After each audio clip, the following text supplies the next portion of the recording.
What connects Mexico, Arizona, and the Gulf of California? Yeah, they're close to each other, but that's not what we're talking about right now. Since 2022, Mexico's been working on its own mega project, where dredging ships have been working around the clock to haul up millions of cubic feet of silt and sand from the bottom of the Gulf of California. The goal was to increase the depth in certain spots to 49 feet. Hundreds of construction machines handled tasks of all kinds, from building new infrastructure to upgrading old stuff. They also laid down miles of new railroad tracks. What does Arizona have to do with it? Well, together with Mexico, it's going to get huge benefits from this project in the Gulf of California. So what's actually happening there? Let's break it down. Goods from Arizona usually go in and out through California's neighboring ports, the Port of Los Angeles and the Port of Long Beach. They're not that far compared to other ports, and you don't have to cross into other countries. Perfect. Except, as it turns out, only in theory.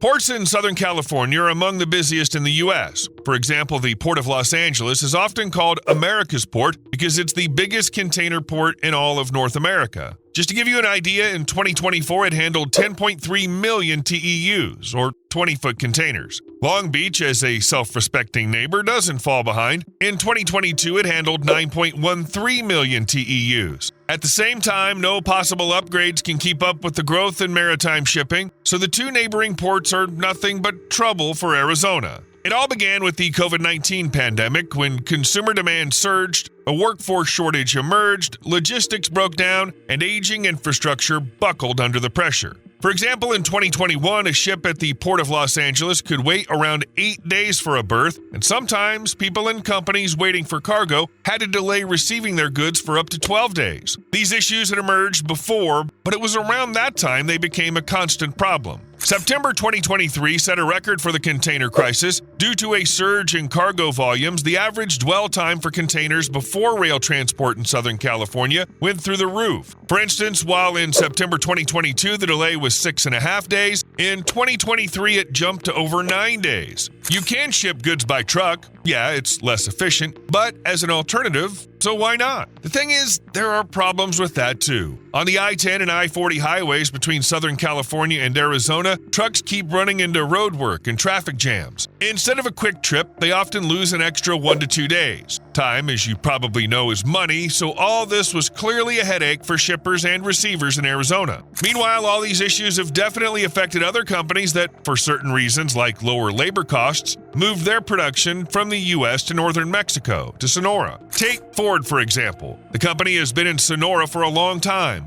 Its Hermosillo plant celebrated the production of its 7 millionth vehicle in 2024. At the same time, everything has been set up nearby to ensure flexible production. This is the so-called suppliers next door strategy. A park of 14 buildings sits right on the plant's grounds, housing key parts suppliers. So they managed to save on salaries and avoid the Port of Los Angeles and other congested areas, but they still ran into a problem. Again, a logistical one, which the governor of Sonora perfectly described as, "It's a logistical tragedy." And you know, it's hard to disagree. To ship a car to another country, Ford has to put it on a train and wait for it to travel 1,200 miles overland from Hermosillo to the port of Lázaro Cárdenas in Michoacán. Can you imagine how much the company lost just because there's no port nearby? And how much other companies and people in Arizona lose because of the problems with Southern California's ports? Now here's a fun fact. There's always been a port right under their nose that could have saved them from all these issues. Guaymas. This port is located in Mexico on the coast of the Gulf of California in Sonora. Why wasn't it used? Well, actually it was used, but clearly not as much as they would have liked. And the reason is that it just didn't match modern trade realities or the specific needs of companies like Ford. The biggest obstacle was the depth of the port waters. Guaymas could only handle ships with a displacement of 36,000 to 40,000 tons. Nowadays, post-Panamax vessels are being used increasingly more often, with their displacement typically ranging from 100 to 150 or even 160,000 tons, depending on the source. So Guaymas is completely unsuitable for these container ships. But what about other types of ships? For example, Panamax. They couldn't enter the port either because their displacement is between 60 and 80,000 tons. This means the port couldn't handle the vast majority of large modern vessels, which are the backbone of today's maritime trade. Such a restriction strictly limited the types and volumes of cargo that could pass through the port, making it economically unviable for large-scale, high-efficiency shipping. Plus, the port's infrastructure was outdated and basic. It lacked the necessary specialized facilities to handle diverse and complex modern cargo. The port wasn't set up to handle goods that need special platforms, fast loading, unloading gear, or specialized storage. Historically, it's mainly dealt with less demanding bulk cargo like minerals, copper concentrate, and grain. This lack of development made the port functionally limited and unable to fit into the complex logistical chains that have become the standard in modern trade. But that was all in the past. Luckily for many who were eager to finally fix the logistics situation, the port began a major upgrade worth 3.5 billion pesos, or roughly $192.5 million. The modernization started in 2022 with the most crucial part, dredging. There's no specific info on what equipment was used or how much work was done in the current project. However, we do have data on which vessels handled the dredging back in 2009 after Hurricane Jimena. This should give an idea of how technically prepared Mexico is to invest in the Guaymas port upgrades. Back then, 3 ships showed up in the port area, pulling a combined 26 million cubic feet of loose debris from the bottom. And even then, the workload back then was way lighter compared to what we had to deal with during the modernization. In 2022, dredging work was carried out with one single goal: to make the port capable of handling vessels with a displacement of up to 100,000 tons, and that meant massive amounts of material dug up from the bottom. Obviously, this required much more powerful equipment, and in greater numbers too. Different spots needed different amounts of sand and silt removed from the bottom. In some places, the depth had to be over 36 feet, and others 49 feet. The next step was to boost port security. It's worth mentioning that the modernization project was carried out through collaboration between the Sonora government, the Guaymas National Port System Administration, or ASAPONA, and the Navy Secretariat. All protection measures were judged by naval standards of reliability. The seaport gained immunity against extreme weather and storms with breakwaters, sturdy piers, and clear navigational signs. This military-grade quality cut repair costs. Less damage, fewer fixes, and more appeal for those who avoided the derelict Mexican site over fears for their ship's well-being. Another key decision was major investments in tech upgrades and beefing up security. The port is rolling out a state-of-the-art video surveillance system. This system includes installing 360-degree wide-angle cameras that provide detailed and precise monitoring of the entire area. And how can you do without self-learning tech in 2025? Now in the port, all video surveillance via cameras will process data independently and automatically detect suspicious activity. Besides, they're rolling out systems to restrict access to secure areas, which altogether really boosts port security, helping prevent theft and illegal trade. And yeah, most of this will work wirelessly, meaning criminal activity will be stopped even if, say, there's sabotage or bad weather that could wreck the infrastructure. Remember how one of the main issues was that the Port of Guaymas was originally built mostly for just a couple of types of cargo, so anyone shipping anything different would steer clear of it? Well, Mexico's fixed that too.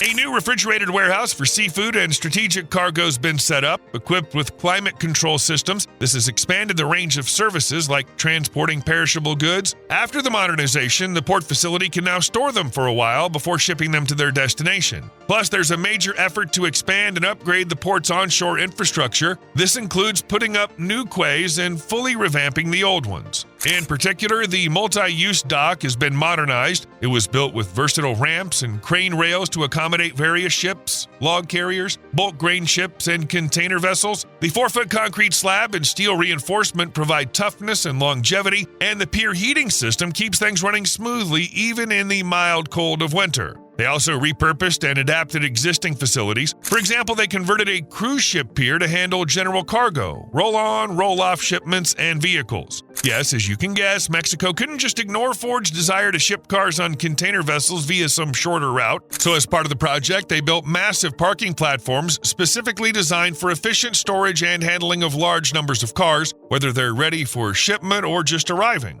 It's also worth noting that the Port of Guaymas had another major issue. the lack of proper railway infrastructure, both inside the port area and on the connecting routes. But a major overhaul exists to fix such flaws, and thanks to the hard work of engineers and builders, the infrastructure got a solid upgrade.